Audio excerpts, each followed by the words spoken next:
sometimes we have a tough day, and I'm having a good day, but sometimes we as a country have a tough day. And I understand that there was this guy from Nevada. His name is Tamura. Here's a picture of him. I'm sure you guys have all heard about this because it's making the national news. He basically walked through downtown Manhattan with this AR-15 assault rifle or some sort of long rifle, and nobody even noticed. We live in a world where people are so enthralled by images on their phone that they don't even realize the real life simulation that we're surrounded by. Guys, this guy made his way into a building where he shot a off-duty police officer who was the security guard at a place called Black Rock. Apparently this same building also holds the NFL. And I just thought, holy moly. So he makes his way in this building. 5 people have lost their lives, including the shooter, which leads me to believe that he walked through this building and ended up shooting a couple more people. Now, he was in this building apparently for a long time. So some people are wondering if maybe he ended up shooting more people and if those numbers are gonna end up going up. I'm a little weirded out about this story because there was another story that you guys might have heard. Apparently in Cincinnati, there were a couple of white folks that were enjoying a jazz festival, and apparently a bunch of black teenagers just absolutely beat the crap out of them. And the reason I mention that is because for as big as the New York story is, there's a lot of people that feel like the Cincinnati story is being purposely suppressed. So, if you've heard about the Cincinnati story, let me know down in the comments. In case you guys are wondering, or if in case some of you guys have Manhattan roots, apparently this happened at 345 Park Avenue between 51st and 52nd Street. Not only was the building home to Blackstone Consulting, but again, apparently the NFL has office buildings throughout there as well. Could you imagine they let everyone in the building know that they're under lockdown and that they need to hide because there's an active shooter in the building with them? And as the cops come up from the ground floors, the shooter actually has the high ground on him. That must have been very intense. I feel like every time they have one of these crazy situations, they make for perfect movies. I wouldn't be surprised if they make a movie out of this. And then apparently, the guy ended up taking his own life on the 33rd floor, which leads other people to wonder if there was some sort of motive or reasoning behind why he undid himself in the 33rd floor. That just goes to show you how wrapped up we are in our own worlds. We've gotten to the point where we don't even pay attention to people that are literally about to shoot us. Holy moly, Mala. Holy moly, Sean. And by the way, this thing with Cincinnati, I haven't even heard about it, but just a couple little tidbits here basically leads me to believe that we're not going to be hearing too much about this story. But what it really lets me know is that we've got some real division among the races. And I mean all the races. I don't think this is a black versus white thing. I feel like all the races are in turmoil right now. And it would be really nice if we could get some leadership at the local and national level and make this divisiveness a thing of the past. Unfortunately, I don't see anybody trying to come up with any solutions. So the sad thing is, maybe that America we grew up in where we can actually find a way to get along, maybe that's just long gone, and maybe, just maybe, things are gonna get worse and worse and worse. At least I'm to the point where that's how I feel. If you feel like you're hopeful and things are gonna get better, let me know. But if you agree with me that it's starting to come across as a hopeless thing, what is the solution? Do we really want to take a couple of states and set them off to the side? And do we really want to segregate? I think that would be awful. I really do. Do we want a partial segregation so if people want to isolate themselves, they can? I don't know if you guys heard about this or not, but I heard there's a group of white Americans that are looking to start a whites-only community. A new all-white community is now popping up in Arkansas in the Ozark Mountains near Ravenden. And of course this is causing a huge uproar, but at the same time it's not really surprising because it is Arkansas. And for those who don't know Arkansas's background, just go ahead and do a quick Google search, but you will see it is not a friendly place if you're anyone who's basically not straight and white. This new community is now being called Return to the Land, and they are excluding everybody who is not straight and white. If you're Jewish, they don't want you there. If you're part of the LGBTQ plus community, they don't want you there. They don't want anybody of any skin color there if they're not white. I'll tell you what, once again, that seems like it's going to the extreme, but when you look at just the trajectory and the pathway that our country's on, I can't really blame people for wanting to separate themselves, especially when stuff like this fiasco in Cincinnati happens. Some videos sadden me so much that I actually try to avoid them, and we've talked about this on the show before. Sometimes people can literally get clinically depressed just by kind of saturating themselves with sadness and negativity. And I think one of the saddest things that you can see is when one person is literally beaten up by a mob of people. And if you have a situation where the person that looks like they're beaten up looks like you, right? And the people that are beating them up look like somebody of a completely different race or background, it really kind of gives you a you versus them type vibe. And I don't want to get in that vibe. I really don't. You know what vibe I'd like all of us to get into? A Christian vibe. And what I mean by that is when you're a Christian, you look at everybody as your brother and sister in Christ.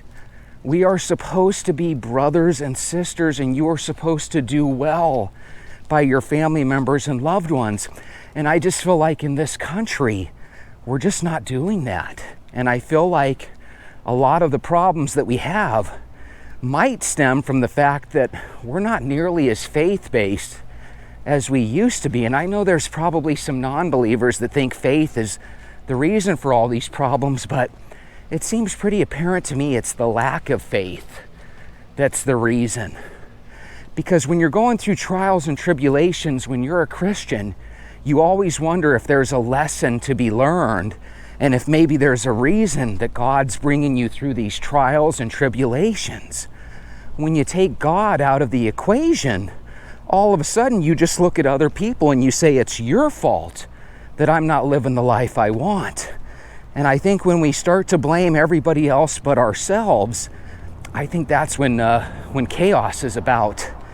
And I think if we could get people to chill out, start realizing that there's more important things in the world than money and personal, personal belongings and stuff.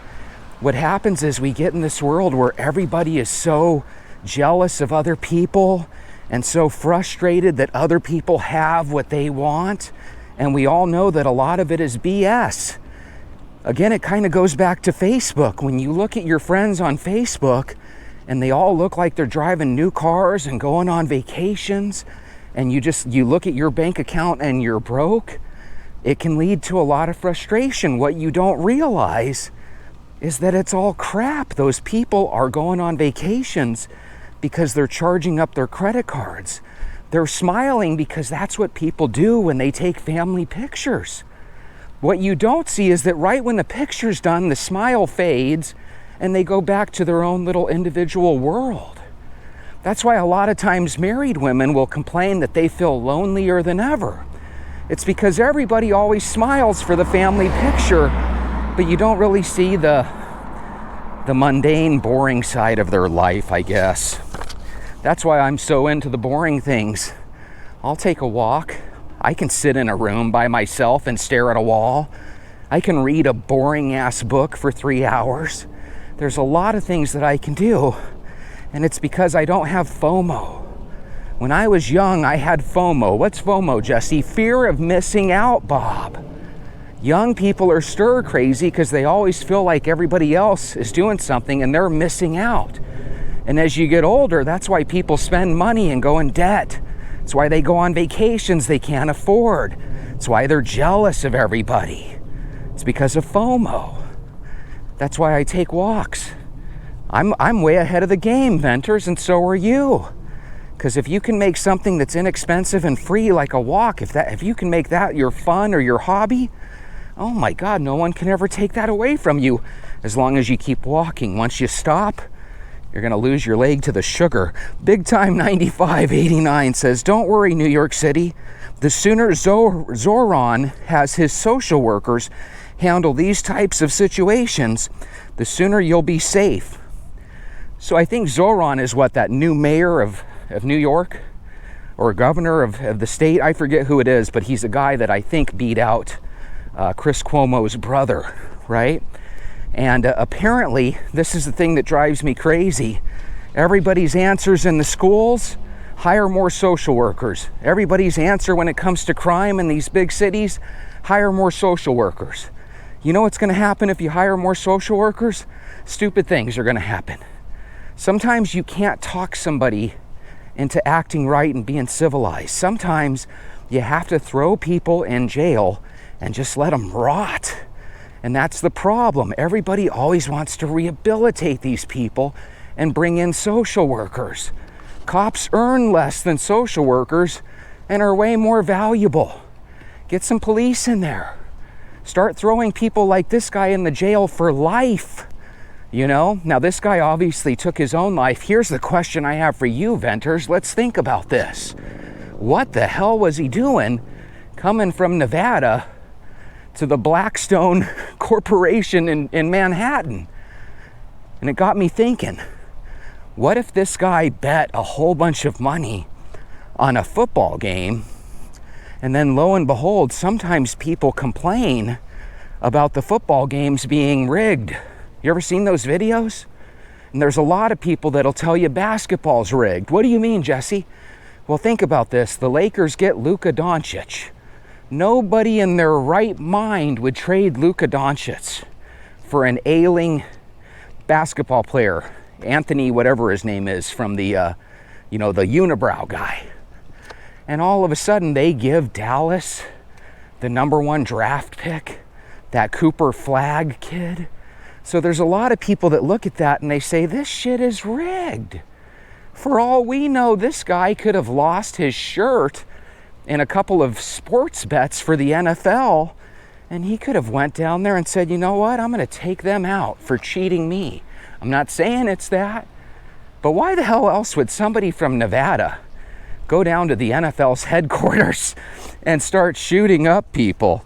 Sarah Beth 8050 says, violent crime like this has been skyrocketing the last few months. It just gets worse and worse. I know, it really is scary. It really is absolutely scary. I was watching this video, and it might have been MSNBC, I think.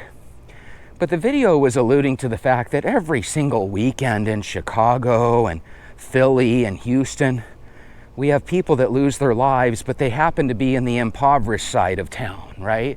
And people kind of lose track of those folks that lose their life to these gang-related shootings and these shootings that happen in the bad parts of town. And when these things happen in New York City, it's easy to say, oh my God, we need to change. But what about those places where literally this happens every day, every weekend? I think we as a country need to really start coming up with some new ideas. I'd like to see what those new ideas are. I just wish somebody would come up with an idea. Because the only ideas I ever hear on the left are let's take away the guns. And the only ideas I hear on the right, recently at least, are let's get these folks out of the country. But I'm sure half these people are actually American. This guy's from Nevada. He's got what sounds like an American name to me, doesn't it? Doesn't that name sound American? Shane Tamura? That sounds like a Hawaiian kid that happens to live in Nevada. Sir Benedict J446 says, this is what happens when you have a lawless president. All the criminals come out this Sir Benedict ended up writing like a couple of different comments, and basically everything was, let's blame Orange Man. That's where I think the Democrats are making a continuous mistake. You can't blame everything on the president. I mean, seriously, every problem you're gonna throw at the Orange Man? Don Von Schitzenpatz. Schitzenpants, what a great name, huh? Don Von Schitzenpatz says 400 million guns, 330 million people. That's in excess of 60 million guns. Yeah, but here's the thing, not one of those guns can shoot itself. And I don't know too many good people that are against crime that are just gonna pull the trigger at random people, yet it seems like every day we hear about criminals that are pulling the trigger at random people. So Don Schitzenpants, as crazy as this sounds, could you be wrong? How about this? How about those 5 people that lost their lives? If every one of them was actually armed, is there a chance somebody could have taken this guy out before he took them out? If you agree with me, give me a thumbs up. If you disagree with me, give me a thumbs down and leave a comment. And then make sure you do your walk again, because no matter if you agree with me or not, we both can agree you need to take a walk. And I'll see you tomorrow. Have a good night.